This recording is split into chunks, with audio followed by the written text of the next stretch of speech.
So Mozart's Ave Verum, perhaps one of the most commonly performed pieces of choral music.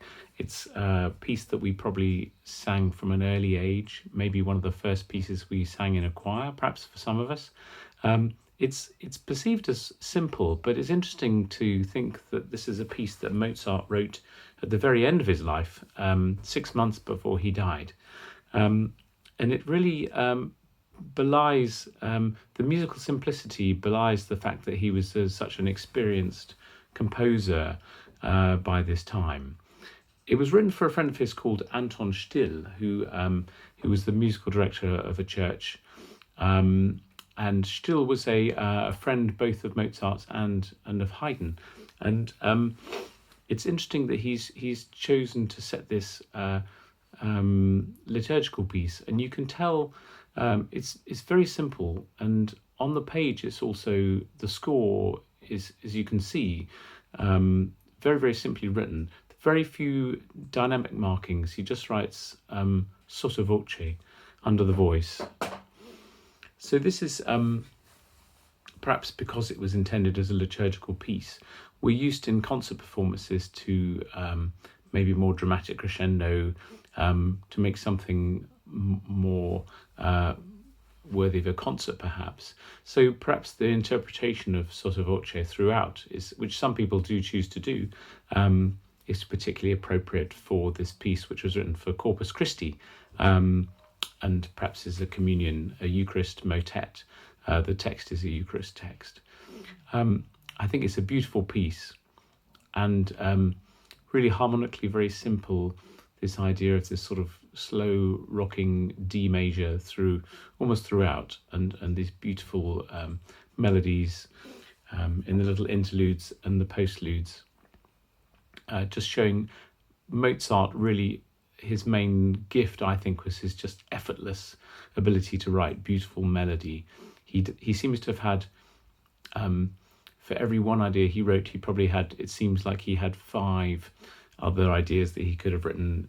Just the gift of having melodic ideas come to him so readily. And those of you who've seen the play and the film Amadeus will know that this is something that Salieri talks about, how effortless it is on the page. The scholars amongst you may also be interested to know that this is kind of reflected in how Mozart scores look. Unlike Beethoven, who built things up very painstakingly from little motivic ideas, lots and lots of working out, Mozart's scores seem to just occur to him, and he write them down in one go, fully formed, as it were. So it does seem that he kind of his ability to really get these ideas and put them down straight away is just an extraordinary thing. So I've got a couple of things to show you about this piece. We've got a recording, which is with the original strings and organ accompaniment. So do have a sing along to that.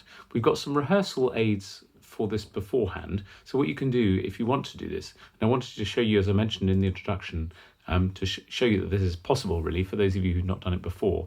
What you can do is you can click these links, and it will play you a recording of the piece, and with your own part highlighted, so you can sing along more easily and hear what it is that your part is doing.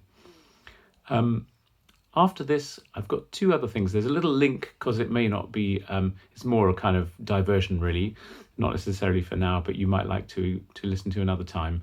There's a piece written by Tchaikovsky about 100 years after this piece was written. The Ave Verum was written. I think it was actually for the centenary of one of Mozart's operas, so maybe slightly less than that. But it's become colloquially known as Mozartiana. It's a tribute to Mozart, who Tchaikovsky regarded as some kind of god. And I'm sure that is because of his ability to make these melodies just come so naturally.